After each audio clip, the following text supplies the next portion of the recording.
It was a Sunday like any other in Brentwood.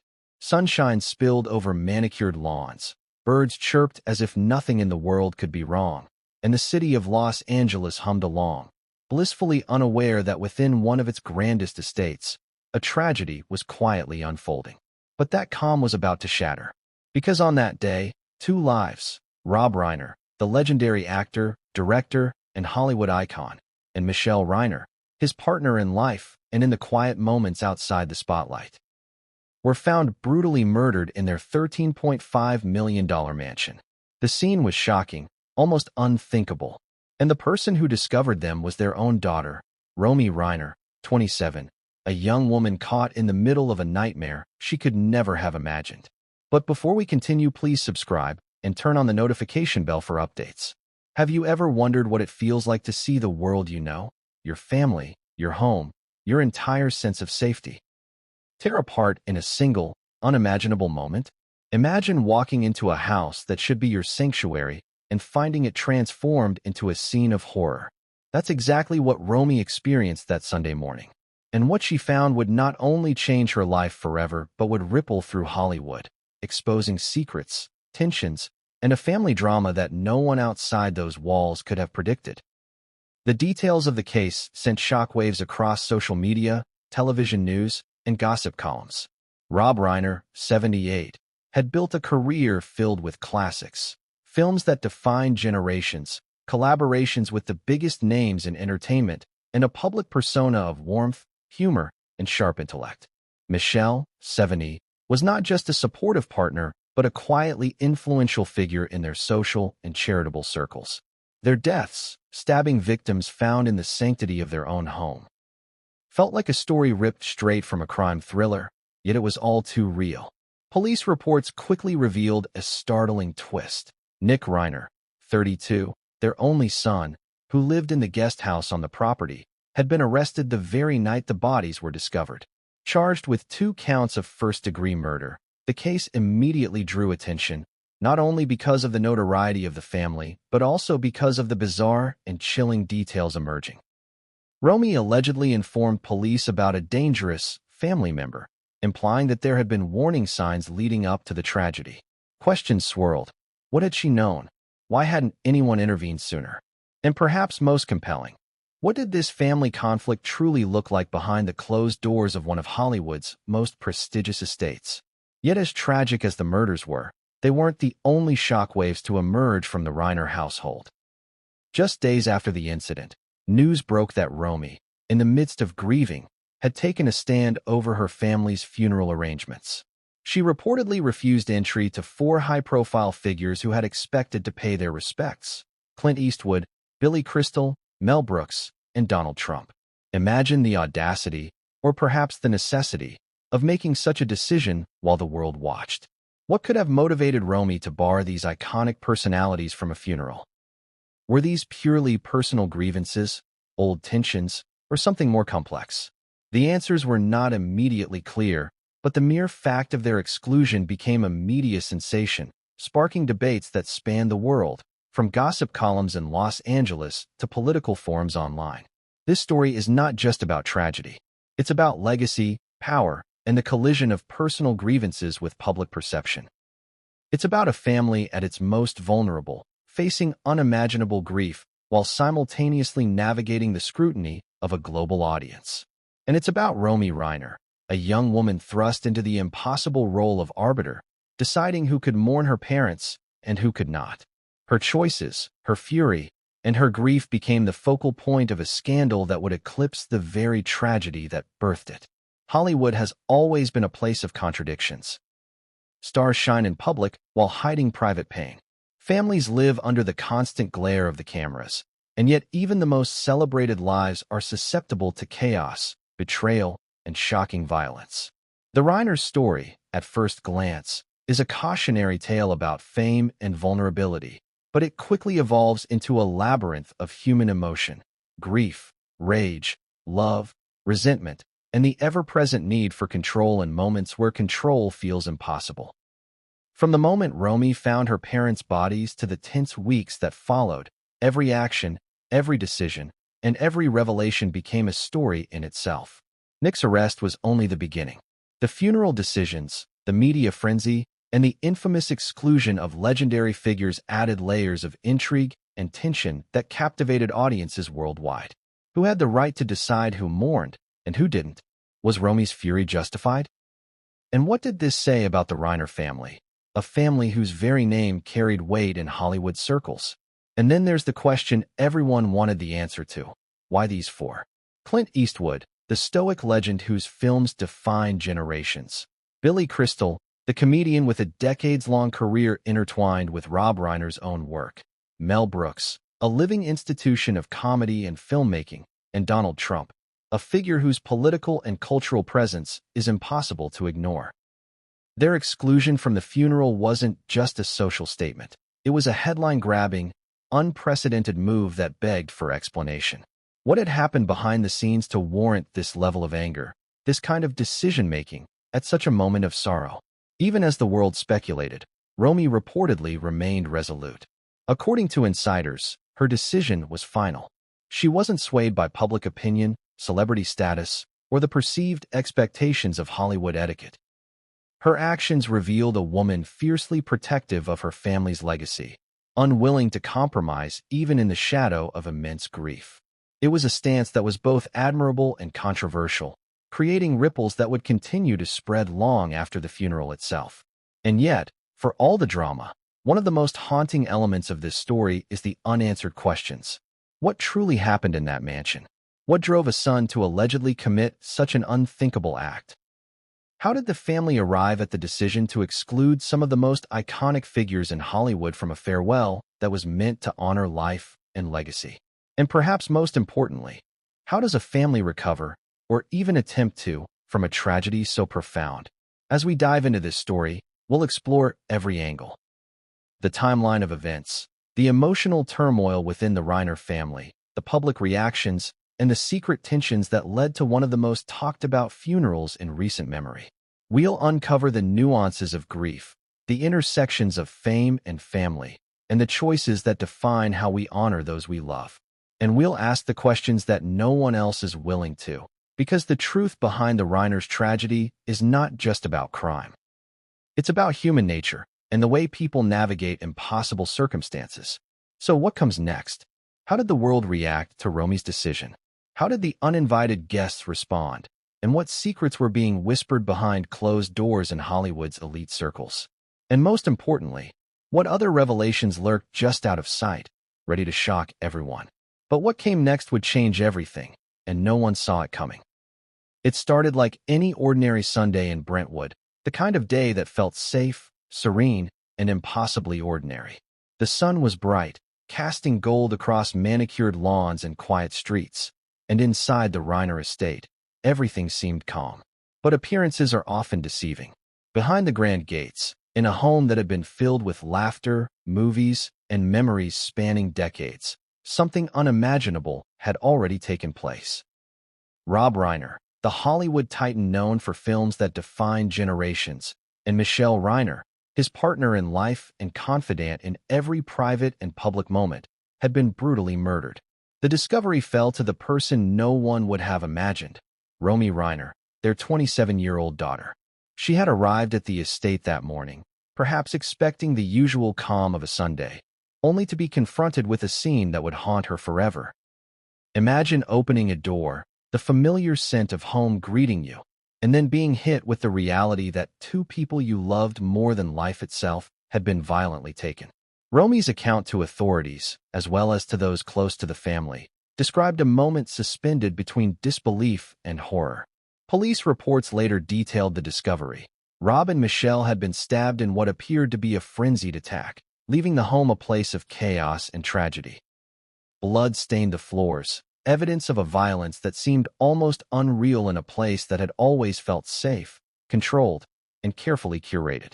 Yet amid the shock, one fact stood out above all. The primary suspect was the Reiner's own son, Nick, 32, who lived in the guest house on the property. Arrested that very night and charged with 2 counts of first-degree murder, Nick's alleged actions cast a shadow over what was supposed to be a grieving family, adding an additional layer of complexity, disbelief, and heartache. The atmosphere in the home that day cannot be overstated. It was a moment where grief, fear, and the instinct for survival collided. Romy, having walked into the unimaginable, reportedly described a family member she considered dangerous, someone whose potential for violence had been evident, yet who no one had anticipated would act in such a horrific way. It raises a chilling question. How often do we see the warning signs and fail to act, assuming that love or trust will somehow protect us from the worst? As authorities combed through the estate, details began to emerge that painted a portrait of a family caught in turmoil behind a facade of perfection. Rob Reiner, despite his public image of warmth, humor, and charisma, was not immune to the complexities and tensions that define family life. Michelle, ever the quiet pillar, had tried to maintain peace, yet even she could not prevent the catastrophe that had unfolded. And Romy, standing at the threshold of grief and responsibility, was suddenly tasked with making decisions that number 27-year-old should have to face. Decisions about the future, about justice, and about who would be allowed to honor her parents in their final moments. The story quickly drew attention beyond Brentwood. When news broke that the son of Rob and Michelle Reiner was arrested for their murders, the world reacted with disbelief, fascination, and a kind of voyeuristic curiosity that often accompanies tragedies involving fame. Social media lit up with speculation, commentators debated the motives, and the press delved into every available detail about the Reiner family. But amid the speculation, one thing became painfully clear. The Reiners' tragedy was not just a crime story. It was a window into the fragility of family bonds, the unpredictable nature of human behavior, and the collision between private sorrow and public scrutiny. And then came Romy's decision regarding the funeral. In the midst of her grief, she reportedly barred entry to some of Hollywood's most iconic figures: Clint Eastwood, Billy Crystal, Mel Brooks, and Donald Trump. The world could not stop talking about it. These were not just ordinary attendees. They were legends, each with deep ties to the film industry, each with connections to Rob Reiner himself. The exclusion of such high-profile figures sent shockwaves through the entertainment world, raising questions about family dynamics, past grievances, and the boundaries between public life and private mourning. But to understand why Romy made such a controversial choice, we must first comprehend the intensity of the moment she faced when discovering the crime. Imagine the mix of emotions: horror at the sight of her parents' bodies, fear for her own safety, shock at the idea that her brother might be responsible, and a sudden understanding that she had to act, decide, and navigate the aftermath while the world watched. It is a level of responsibility and pressure that most people cannot even imagine, and yet it was Romy's reality in those critical hours. The murder scene itself was a testament to the ferocity of the act. Police described signs of struggle, a chaotic environment, and evidence suggesting that the attack was swift, brutal, and calculated. But there were also contradictions, moments in the house where it seemed as though the normal routines of life had continued, remnants of mundane life. Books on tables, coffee mugs, personal belongings, intersected with the horror of the crime. These contrasts highlighted the surreal nature of the scene, a blend of normalcy and violence that made the tragedy even more incomprehensible. Every detail mattered. Investigators combed through security footage, searched for fingerprints, and interviewed neighbors, friends, and family. Each revelation, no matter how small, added to the growing picture of what had happened inside the Reiner estate. And through it all, Romy's statements guided the investigation. Her assertion of a dangerous family member was not just a clue. It was a window into the tension and instability that had existed in the household, tension that perhaps no one fully understood until it culminated in tragedy. In the days following the discovery, the world's attention shifted from speculation about the crime to the fallout, the funeral. Romy's decision to exclude prominent figures from the service was both a continuation of her protective instincts and a public statement about the kind of boundaries she was willing to enforce, even in the most emotionally charged circumstances. The choice of who could attend became a story in itself, overshadowing even the tragedy of the murders for some observers. How could a daughter make such a decision so quickly, and why were these particular figures, Eastwood, Crystal, Brooks, Trump, considered unacceptable? The questions, of course, are endless. What had transpired in the Reiner household in the weeks and months leading up to the murders? Were there warning signs no one noticed? How did Nick's relationship with his parents and sister evolve into a point of crisis? And what private tensions within the family ultimately drove Romy to act with such decisiveness and fury in the aftermath? The answers to these questions are complex, tangled in grief, memory, and conflicting accounts. But one thing is certain. The tragedy of the Reiners is not just about crime. It is about the collision of fame, family, and the human capacity for both love and violence. It is about how ordinary dynamics, sibling rivalry, parental control, generational conflict, can escalate into circumstances that no one expects, even in a household that appears, from the outside, to be picture-perfect. As we move forward, we will explore every dimension of this story. We will recount the events of that fateful morning in meticulous detail, examine the motivations and actions of each family member, and delve into the public reactions and Hollywood gossip that turned this tragedy into a phenomenon that captured the world's attention. From the discovery of the bodies to the shocking funeral decisions, every step reveals more about the Reiner family, their inner conflicts, and the human drama behind the headlines. And as the story unfolds, we must keep asking, what would you do in Romy's place? How would you navigate grief while making decisions that affect not just your family, but the world watching? How do you reconcile love, loss, and the necessity of hard choices in moments where nothing seems certain? But what came next would change everything, and no one saw it coming. Behind every public figure lies a private life that few truly understand.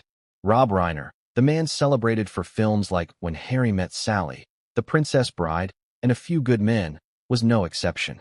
To the world, he was charming, witty, and deeply intelligent, a Hollywood heavyweight who navigated fame with apparent ease. But within the walls of the Brentwood estate, the story was far more complicated.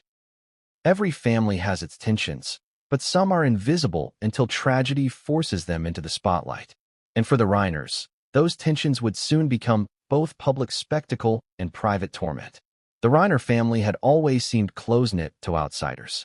Rob and Michelle were the archetype of the supportive, sophisticated Hollywood couple. They attended premieres together, mingled with A-list celebrities, and maintained an image of stability that many admired. But appearances, as the old saying goes, can be deceiving. The truth, as Romy and insiders later revealed, was that the household had simmering conflicts, unspoken resentments, and disagreements that, while often hidden, had shaped the family dynamic for years. At the center of the family were the children, Nick, 32, and Romy, 27. Nick, the eldest, lived in the guest house, ostensibly independent but still closely tied to the main family residence. He had grown up in the shadow of a famous father, and with that shadow came both privilege and pressure. Those who knew him described Nick as intelligent and ambitious, but also volatile at times. A person capable of deep loyalty as well as unpredictable anger. Romy, on the other hand, was fiercely independent, determined, and protective. She had watched her brother grow, observed patterns of behavior, and ultimately made decisions that would reverberate through the family in ways she may not have anticipated. The relationships within the family were not inherently dysfunctional, but they were marked by intensity. Rob, as a father, could be demanding, expecting excellence and responsibility.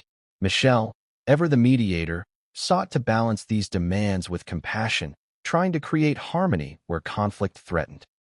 Nick's temperament, however, occasionally clashed with his father's expectations, leading to arguments, silences, and subtle strains in communication. Romy, keenly aware of these tensions, often found herself navigating the middle ground, supporting her parents while simultaneously trying to manage her brother's impulses. Insiders suggest that underlying these dynamics were issues common to many high-profile families. The pressures of fame, the scrutiny of public life, and the challenge of maintaining privacy in an environment where every action could be magnified. But there were also very personal elements. Reports indicate that Nick had become increasingly isolated in recent years, and there were hints of volatility that concerned family members. Romy, by contrast, had cultivated a network of friends and support outside the immediate household. giving her a perspective that may have helped her navigate the shocking events that would later unfold. The dynamic between the parents themselves also played a role in the unfolding tragedy.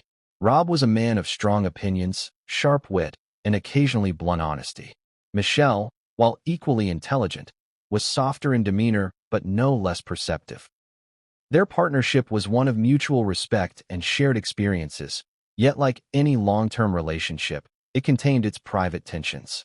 Decisions about parenting, family finances, and social circles sometimes sparked disagreements. And while these were typically managed with discretion, the pressures of their public lives may have amplified minor conflicts into significant stressors. And then there was the element of control. In many ways, the Reiner household was meticulously managed, from daily routines to larger life decisions. Romy, coming of age in this environment, absorbed both the advantages and the burdens of such oversight. She witnessed her father's exacting standards, her mother's careful diplomacy, and her brother's struggles to assert independence. These observations would later inform her decisions, including the controversial choice to exclude certain high-profile figures from her parents' funeral. The family's social connections were extensive, intersecting with some of Hollywood's most prominent figures. Rob's collaborations with actors, directors, and writers over decades created a network that was both a blessing and a source of complexity. Friendships with legendary figures. Clint Eastwood, Billy Crystal, Mel Brooks, and even political figures like Donald Trump were intertwined with professional obligations, past disagreements, and personal histories that often remained opaque to outsiders. Understanding these connections is crucial to grasping why Romy's decisions regarding funeral attendance were so shocking to the public. While the family appeared composed in public, private tensions occasionally bubbled to the surface. Conflicting desires for autonomy, differing personalities, and the inevitable pressures of fame created a fragile equilibrium. Nick's behavior, in particular, had reportedly raised concerns in the months leading up to the murders. Romy, observing these patterns, recognized warning signs that, in hindsight, seemed chillingly prescient. The interplay of personality traits, familial loyalty, and latent tension set the stage for the events that would follow. A stage where tragedy, emotion, and decisive action would collide. An often overlooked aspect of the Reiner family dynamic was communication, or sometimes the lack thereof. Families under stress often struggle to articulate concerns, fears, or resentments before they become crises. In the Reiner household, patterns of indirect communication may have contributed to misunderstandings and unresolved conflicts. Romy's later statements to police suggest that she had been aware of potential danger, hinting at a family history that included strained interactions, subtle threats, or behaviors that signaled instability. These were factors that, while invisible to outsiders, were critical in understanding the sequence of events that led to tragedy. Financial and social pressures also cannot be ignored. A family living in a multi-million-dollar estate, surrounded by fame, wealth, and influence, faces unique challenges. Privacy is difficult to maintain, expectations can be extreme, and the stakes for personal and professional reputation are high. These pressures, coupled with the existing family dynamics, created a context in which small disputes could escalate, and where the consequences of conflict could become catastrophic. Yet, despite the complexity, there were elements of warmth, love, and shared history that defined the Reiners. The family enjoyed traditions, celebrated milestones, and maintained bonds that, even in tragedy, were evident. Romy's devotion to her parents, her grief, and her protective instincts reflect a deep sense of loyalty and commitment. Understanding this love is essential because it illuminates her later choices, including the controversial exclusions from the funeral. A decision rooted in both protection and principle. By examining these family dynamics, a clearer picture emerges of why the tragedy was not only shocking but also, in certain ways, tragically inevitable. The interplay of personality, familial expectations, public pressure, and private tensions created a volatile environment. When the moment of crisis arrived, the underlying dynamics, long-standing and subtle, came to the forefront, influencing decisions, shaping behavior, and ultimately affecting the outcome in irreversible ways. As we delve deeper into the story, one question becomes increasingly urgent. How does a family reconcile love, loyalty, and fear when confronted with unimaginable violence from within?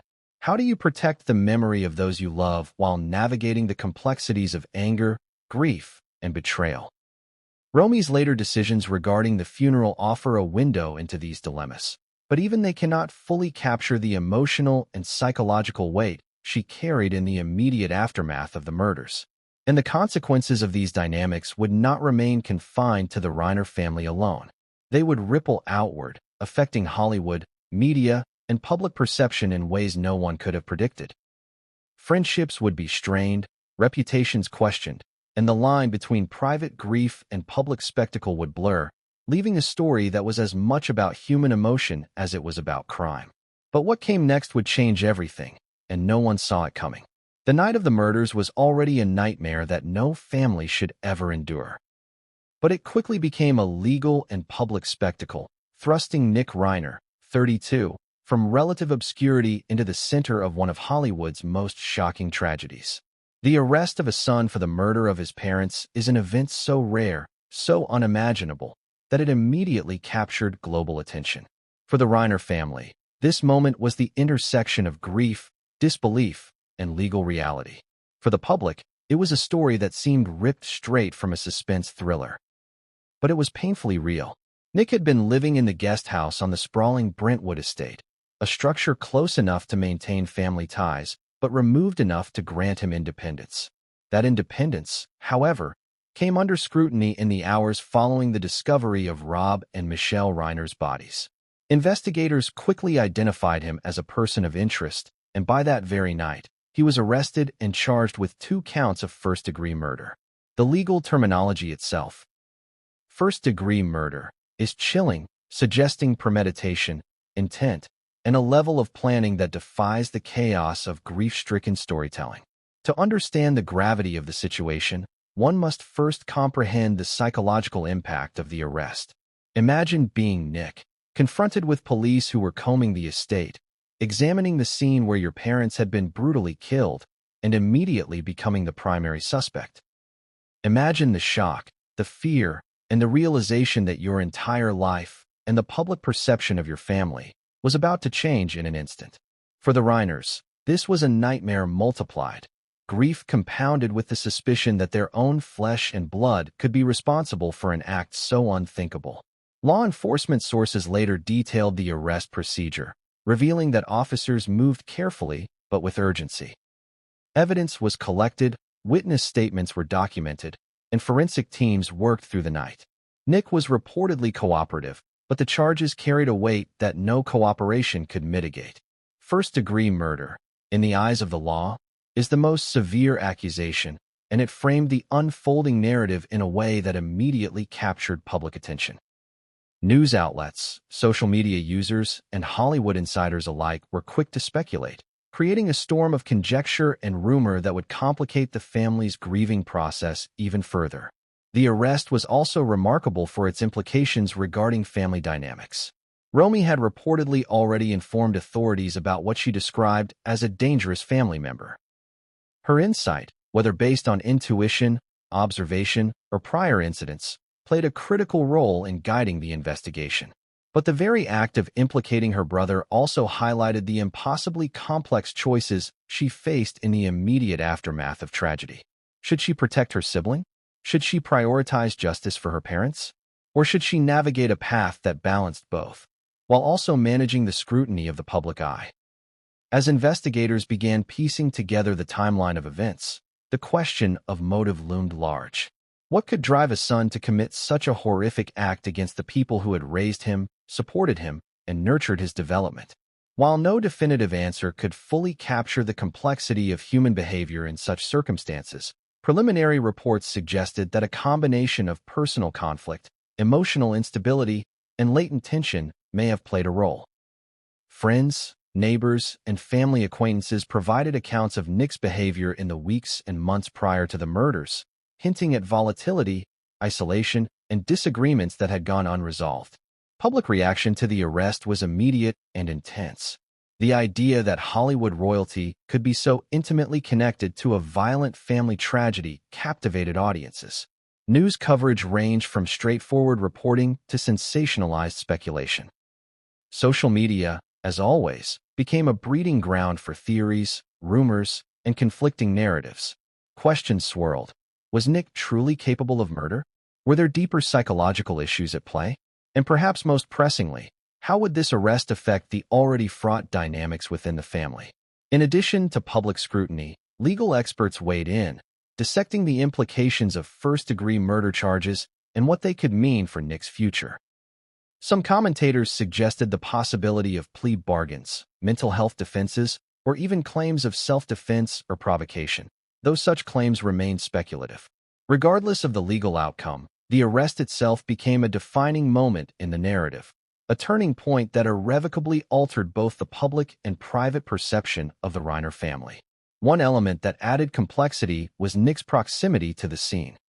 Living in the guest house placed him physically near the tragedy, but it also meant that investigators needed to carefully parse timelines, access points, and potential opportunities.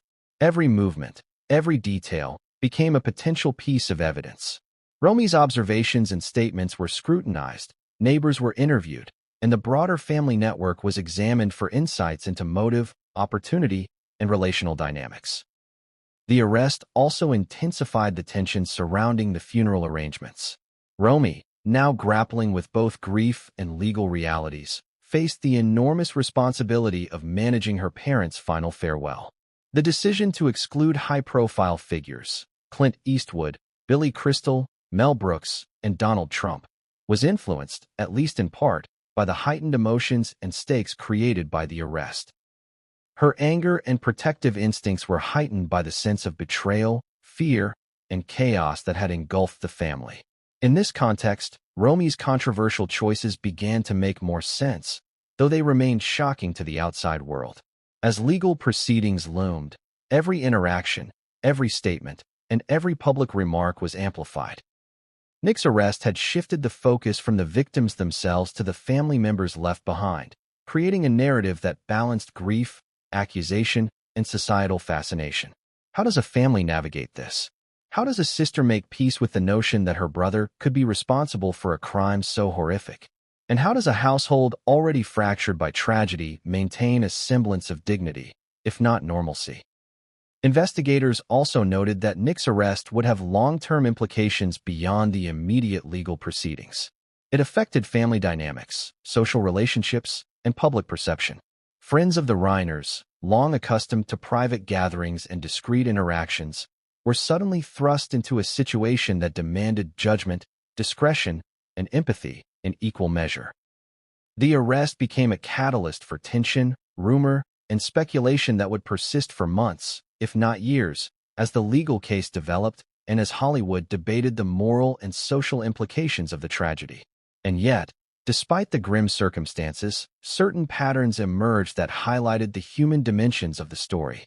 Romy's bravery, Nick's isolation, and the parents' legacies all intertwined to create a complex, emotionally charged scenario. The arrest was not merely a legal event. It was a reflection of human behavior under extreme stress, a case study in familial bonds tested to their breaking point, and a reminder that even the most privileged households are not immune to the most basic, devastating human tragedies. As the investigation progressed, new details began to surface. Surveillance footage, eyewitness accounts, and forensic analysis added layers of complexity to the narrative, revealing that the events leading to the murders were likely shaped by a mixture of long-standing family tension, immediate conflict, and perhaps even moments of unobserved violence. Every new revelation created additional questions, deepening both the mystery and the public's fascination.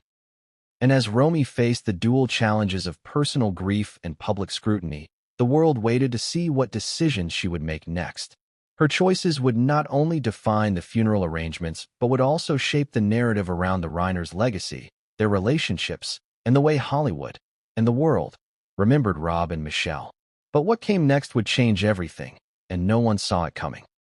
The world first heard Romy Reiner's voice not through a press conference or a formal statement, but through whispers, insider reports, and fleeting media glimpses. She was 27, a young woman grappling with grief so profound it defied comprehension, yet she stepped into a role that demanded clarity, decisiveness, and a level of composure that few could maintain under normal circumstances. Let alone after discovering the bodies of her parents and confronting the reality that her own brother had been arrested for their murder. Romy's statements were measured yet charged, revealing both the depth of her sorrow and the intensity of her protective instincts. According to sources, she expressed outrage, disbelief, and an unwavering commitment to her parents' legacy. Her words were not just reflections of grief. They were declarations of principle, actions taken in real time to shape how her parents would be remembered and who would be allowed to participate in their final moments. One of the most striking elements of Romy's response was her decision to bar entry to Clint Eastwood, Billy Crystal, Mel Brooks, and Donald Trump.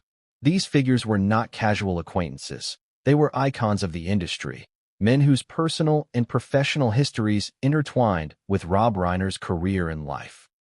To many, excluding them from a funeral seemed almost unthinkable, yet for Romy, it was a necessary measure. The decision reflected not only her personal judgment, but also a keen understanding of the complicated dynamics at play: personal grievances, potential tensions, and the desire to maintain control over a moment of profound vulnerability. In interviews with insiders, Romy reportedly described her anger as protective, a shield against those she felt could disrupt the sanctity of the family's mourning. Her fury was directed not just at the uninvited figures, but at the chaos that had infiltrated the family long before the tragic event. She highlighted patterns of behavior, subtle slights, and perceived betrayals that had built up over years, culminating in a moment where she felt compelled to act decisively. Her statements were laced with emotion, but also with a strategic awareness of how the world would perceive them. She understood that the media, always hungry for drama, would interpret her choices through a lens of controversy, speculation, and sensationalism. Yet she remained steadfast, prioritizing her family's integrity over public opinion. In this sense, Romy's voice became both a narrative anchor and a moral compass, guiding the story through the turbulence of grief, accusation, and celebrity scrutiny. The response from the public and Hollywood insiders was immediate. Social media exploded with debates, from supportive messages lauding Romy's courage to critical voices questioning her judgment. Commentators dissected every aspect of her decision, asking whether it was fair, rational, or motivated by lingering resentments. Some suggested that Romy was asserting her authority in the wake of her parents' deaths, a natural, but controversial, reaction to being thrust into a position of control over decisions that had traditionally been negotiated within the family or among peers. What made Romy's statements so compelling, and at times polarizing, was the mix of vulnerability and decisiveness. On one hand, she was a grieving daughter, visibly shaken and emotionally raw. On the other, she was a figure making high-stakes decisions that impacted some of Hollywood's most legendary figures. The juxtaposition of youth, grief, and authority created a narrative tension that captivated audiences and fueled endless speculation. Romy also hinted at deeper issues within the family. Her references to a dangerous family member were not merely cryptic remarks. They were statements steeped in lived experience, warnings based on prior observations, and concerns that perhaps no one else fully appreciated. The way she framed these concerns revealed both her protective instincts and her frustration at the perceived lack of vigilance from others who might have intervened before the tragedy occurred. Yet, even as Romy spoke out, the world recognized the enormity of her emotional burden. How does a 27-year-old process the murder of her parents? How does she navigate the complexities of family loyalty, personal grief, and public scrutiny? And how does she make decisions that are simultaneously deeply personal and inherently public? The answers to these questions are woven throughout Romy's statements, revealing a young woman forced into adulthood under circumstances that no one could have anticipated. Her voice also served as a conduit for the family's narrative, a way to assert control in a situation defined by chaos. By speaking out, Romy shaped the public's understanding of the events, establishing context, conveying emotion, and asserting her authority over decisions that would influence not only the funeral, but also the family's legacy. She became the intermediary between the private grief of a shattered household and the insatiable curiosity of the public, balancing honesty, discretion, and the demands of a story that had already captured the world's attention. In addition to addressing her protective instincts and the reasons for excluding high-profile guests, Romy's statements conveyed a broader message about family, loyalty, and grief. She emphasized the importance of honoring her parents' memory in a way that felt authentic, controlled, and shielded from external pressures. Her words highlighted the tension between private mourning and public expectation, a dynamic that would continue to shape the story in the days and weeks that followed. And as Romy spoke, she revealed contradictions that only heightened the drama. She was both vulnerable and authoritative, grieving yet commanding, emotional yet strategic. These dualities made her narrative compelling, relatable, and, at times, controversial. The public could empathize with her sorrow, admire her courage, and simultaneously debate the fairness of her actions. It was this complexity that transformed Romy from a grieving daughter into a central figure in a narrative that extended far beyond the immediate tragedy. Perhaps most importantly, Romy's voice provided insight into the human dimensions of loss and decision-making. In moments of extreme stress, people act based on a combination of emotion, instinct, and principle. Romy's decisions reflected this delicate balance, illustrating how grief can coexist with judgment, anger with protection, and fear with determination. Her statements offered a rare glimpse into the inner workings of a family confronting unimaginable circumstances, a portrait of human resilience and vulnerability intertwined. The intensity of Romy's reaction also foreshadowed the tensions that would surface in Hollywood and beyond. Excluding iconic figures from a funeral was not merely a personal choice. It was a statement with social, cultural, and professional implications. It challenged expectations, disrupted traditions, and forced the public to consider the boundaries between personal grief and public scrutiny. Romy's voice became a lens through which the world examined the intersection of fame, family, and tragedy, revealing the intricate web of relationships that defined both Hollywood and human experience. Her revelations did not end there. Romy's insights into family dynamics, her observations about Nick, and her reflections on the parents she had lost added layers of emotional resonance to the narrative. She conveyed love, frustration, anger, and sorrow, creating a multidimensional portrait of a family caught between legacy and loss. Through her words, audiences could glimpse the complexity of emotions, the nuances of decision-making, and the moral ambiguities that arise in the wake of tragedy.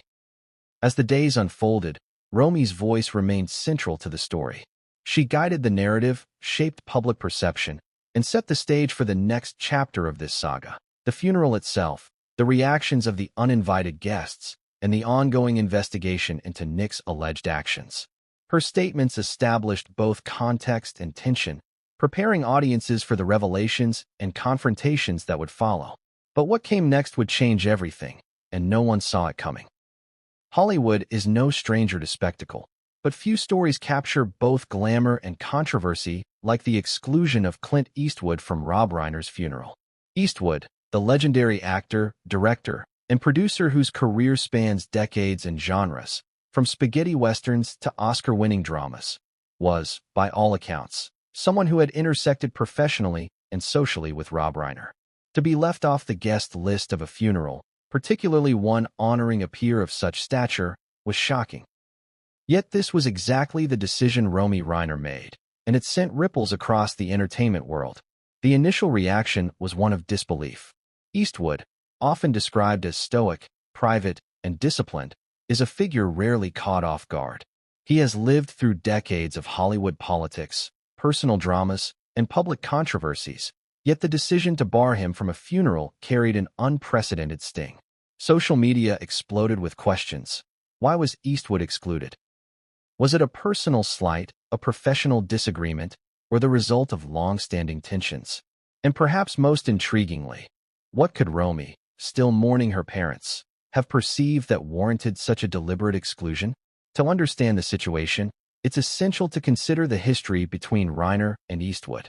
Both men navigated overlapping circles in Hollywood, attended similar industry events, and undoubtedly shared conversations in private settings. Yet Hollywood relationships are rarely simple. Layers of competition, contrasting personalities, and differing philosophies on work and life often complicate connections that, on the surface, appear amicable. Eastwood, known for his disciplined, no-nonsense approach to filmmaking, may have contrasted sharply with Reiner's more outspoken, sometimes flamboyant style. Whether this contrast played a role in the exclusion remains speculative, but it highlights the subtle tensions that often lie beneath the surface in celebrity relationships. According to insiders, Romy's decision was driven by more than celebrity ego. She reportedly considered the emotional tenor of the funeral, her own grief, and the potential for disruption. Eastwood's presence, whether intentionally or inadvertently, may have represented a distraction, a reminder of past disagreements, or an element that she felt could complicate an already volatile environment. In this context, her exclusion of Eastwood reflects both her protective instincts and her acute awareness of the delicate balance required to maintain control over a moment so personal and sacred. The public response to Eastwood's exclusion was immediate and polarized. Fans and commentators debated the fairness and rationale behind Romy's decision. Some argued that the funeral should have been a universal, inclusive space for all who had known and respected Rob Reiner. Others defended Romy's right to determine the boundaries of the mourning process, citing the intensity of her grief and the unprecedented nature of the family tragedy. Hollywood insiders, familiar with the nuances of professional relationships, also weighed in, acknowledging that even the most legendary figures are not immune to private conflicts and personal boundaries. Eastwood himself, predictably, remained largely silent. Known for his reticence in matters of personal drama, he did not publicly comment on the exclusion. This silence, however, added an additional layer of intrigue. In a world where celebrity commentary can fuel social media storms and dominate news cycles, the absence of a statement from Eastwood sparked even more speculation. Was this a deliberate choice, a mark of dignity, or a subtle message to the public? The ambiguity only deepened the fascination surrounding the event. Romy's exclusion of Eastwood also sheds light on broader themes of control, grief, and agency. In moments of profound loss, individuals often assert control over the smallest details, seeking to protect the sanctity of memory and honor. The funeral is not merely a public event. It is a symbolic act of closure, reflection, and tribute. Romy's decision reflects her understanding of this symbolism and her willingness to enforce boundaries, even when it meant excluding a figure as iconic as Eastwood. Inside the Reiner household, these decisions were not taken lightly. Grief, anger, and protective instincts intertwined in ways that created a charged emotional atmosphere. Romy, aware of the intensity of the media scrutiny, reportedly anticipated backlash but remained resolute. She believed that honoring her parents' memory required firmness, clarity, and, at times, confrontation with Hollywood norms that often prioritize appearances over personal needs. Furthermore, the exclusion of Eastwood served as a precursor to the broader pattern of exclusions that would define this funeral. Other legends, including Billy Crystal, Mel Brooks, and even Donald Trump, were also barred. In each case, Romy's decision reflected not just personal judgment, but a broader attempt to protect the emotional integrity of the event. The pattern reveals a young woman navigating grief, loyalty, and public perception simultaneously, demonstrating a level of emotional intelligence and decisiveness that belied her age. The public, however, could not help but speculate. What private interactions, subtle tensions, or past conflicts had led to this exclusion? Was it merely a preventive measure, or did it carry deeper symbolic meaning? Could Eastwood have caused friction, intentional or not, in a funeral already charged with grief and legal tension? These questions fueled discussions across social media platforms, talk shows, and entertainment news outlets, keeping the story alive long after the event itself. The exclusion also highlights a broader cultural phenomenon, the clash between public expectation and private grief. Hollywood often assumes access, visibility, and inclusion in personal moments of celebrities' lives. Romy's decision to exclude even the most iconic figures challenges this assumption, asserting that personal mourning is not a public commodity. It underscores the right of a grieving family to define the terms of their own ritual, even in the face of global scrutiny. And yet, the intrigue surrounding Eastwood's exclusion was compounded by speculation about his potential reaction. Would he respect the decision quietly, in line with his reputation for discretion? Or would there be subtle ripples in Hollywood circles, conversations behind closed doors, and speculation that fueled gossip for weeks? The uncertainty only heightened the drama, leaving audiences riveted and eager for answers that, in many cases, remained elusive. As the day of the funeral approached, Romy's resolve regarding Eastwood set the tone for the event itself. The message was clear. This would be a farewell orchestrated according to her understanding of respect, memory, and family integrity. Guests would be chosen with intention, boundaries would be enforced, and the sanctity of the ceremony would be preserved. Even if it meant shocking the world by excluding some of the most iconic figures Hollywood has ever known. But what came next would change everything, and no one saw it coming. Billy Crystal. Just the name evokes laughter, charm, and decades of unforgettable performances. A comedian, actor, and entertainer whose career has intertwined with Rob Reiner's in more ways than most people realize, Crystal was widely expected to attend the funeral of his longtime friend and colleague. Yet, in a move that shocked Hollywood and fans alike, he was barred by Romy Reiner, who, in her grief and fury, decided that certain presences, even beloved friends, were not welcome. To outsiders, Crystal's exclusion seemed almost inconceivable. He had shared stages, screens, and moments with Rob Reiner that were part of the very fabric of entertainment history. Their collaborations, whether direct or through industry networks, spanned decades, cementing a bond that seemed unbreakable. But as with Clint Eastwood, public perception and private reality often diverge. For Romy, the decision to bar Crystal was deeply personal, rooted in both instinct and observation. She was navigating a funeral that she wanted to be controlled, protected, and free from potential emotional or political disruption. Crystal's public persona, warm, approachable, witty, masks a complexity that only close acquaintances understand. Those who have worked with him describe a man who is deeply loyal to friends, meticulous about his craft, and highly attuned to dynamics in professional and personal settings. It is possible, then, that Romy's decision was less about Crystal's personal behavior and more about the larger emotional and familial calculus she was managing. In other words, this exclusion was strategic, protective, and profoundly influenced by grief. The public reaction, much like with Eastwood, was immediate and polarized. Fans expressed shock, disbelief, and sometimes outrage. Social media lit up with debates. How could a daughter exclude someone so intertwined with her father's career? Was it disrespectful or a justified act of grief?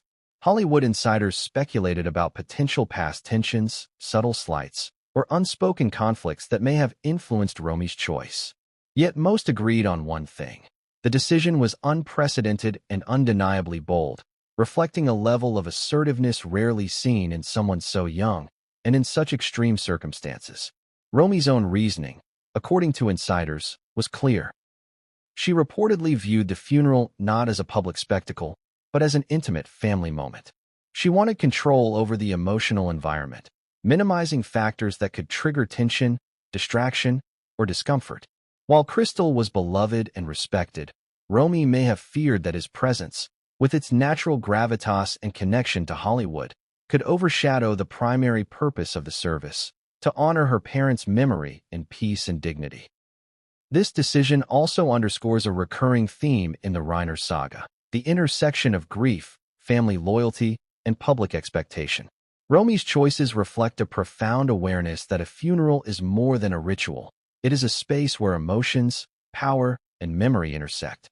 By carefully curating the guest list, she was asserting agency, setting boundaries, and, in her mind, protecting the sanctity of the ceremony from potential disruption. It is also worth noting that Crystal's exclusion speaks to the intensity of Romy's protective instincts. In a household where trust had been shaken by the alleged actions of her brother, every external presence was subject to scrutiny.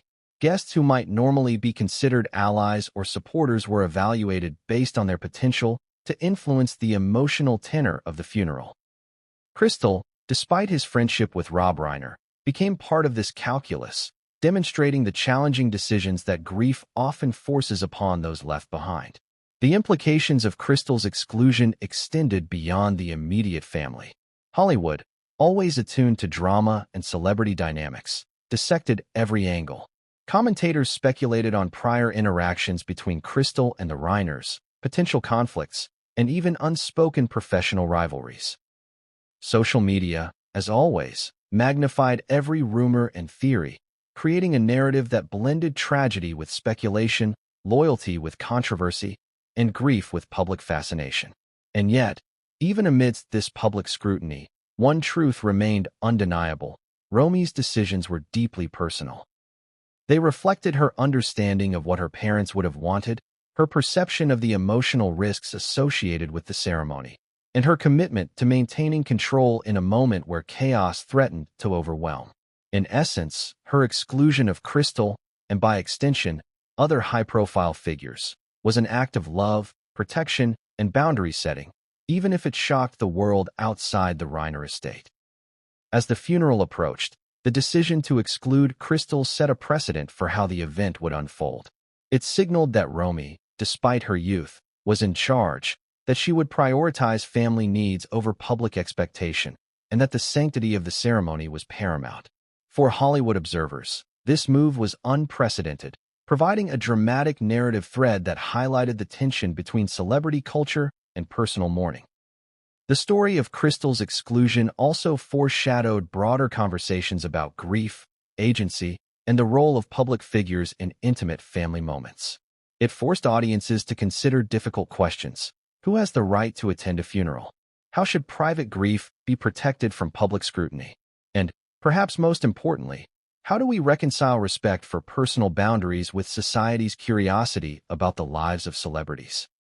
And, as with Eastwood, the ripple effects of Crystal's exclusion would be felt for months.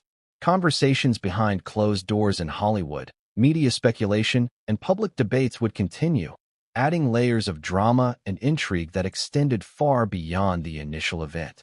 Romy's decision, though personal and protective, became a defining moment in the saga, a testament to her resolve, her intelligence, and her willingness to assert control in the midst of unimaginable grief. But what came next would change everything, and no one saw it coming. Mel Brooks. The name alone conjures images of genius comedy, iconic films, and a career that has spanned decades. As a contemporary of Rob Reiner, Brooks occupied a space in Hollywood that was both professional and personal. His work, humor, and reputation deeply intertwined with the industry that Rob had helped shape. Naturally, one would assume that he would be among the first invited to honor Rob's passing. Yet, in a move that stunned Hollywood insiders and fans alike, Brooks was reportedly barred from the funeral by Romy Reiner. To understand the magnitude of this exclusion, it is important to appreciate the relationship between Brooks and the Reiner family. Brooks, a living legend, had navigated Hollywood's peaks and valleys for decades, earning both respect and admiration from peers. He represented a bridge to an earlier era of filmmaking and comedy, a reminder of the golden age of wit and satire. Rob Reiner, while younger and in a different genre of film, shared with Brooks a sensibility for storytelling, timing, and cultural impact. Their paths had crossed countless times, professionally and socially. For Romy to exclude Brooks was not a trivial decision, it was a statement. Sources close to the family suggest that Romy's choice was rooted in her desire to control the environment of the funeral. After the devastating loss of her parents and the arrest of her brother, she reportedly sought a ceremony free from external pressures or potential disruptions. In her view, even revered figures like Brooks could inadvertently overshadow the purpose of the funeral, to honor Rob and Michelle Reiner in an intimate, focused setting. It was, in her mind, a necessary measure to protect the emotional integrity of the event. The reaction to Brooks' exclusion mirrored the responses to Eastwood and Crystal. Social media exploded with speculation. Was there a personal slight? Did Romy harbor a grudge? Or was this purely a decision born of grief and protective instinct? Hollywood insiders weighed in, suggesting that Romy's choices reflected both her personal judgment and her understanding of family dynamics. A young woman forced to navigate mourning under intense scrutiny and to make decisions no one else could fully understand. Brooks' own public reaction, predictably, was minimal. Known for his wit and discretion, he did not issue statements condemning or questioning the decision. Yet the exclusion fueled endless speculation in entertainment media, with commentators dissecting the nuances of Reiner-Brooks' interactions over decades and debating whether past professional disagreements or perceived slights might have contributed to Romy's decision. For the public, the story became more than a funeral. It became a symbol of Hollywood tension, legacy, and boundary setting. This exclusion also highlighted the emotional stakes of the Reiner family during this time. Romy, as the orchestrator of the funeral, was navigating grief, anger, and responsibility simultaneously. Brooks' absence, like that of Eastwood and Crystal, underscored the degree to which she prioritized the emotional needs of the family over public expectation. The decision sent a message.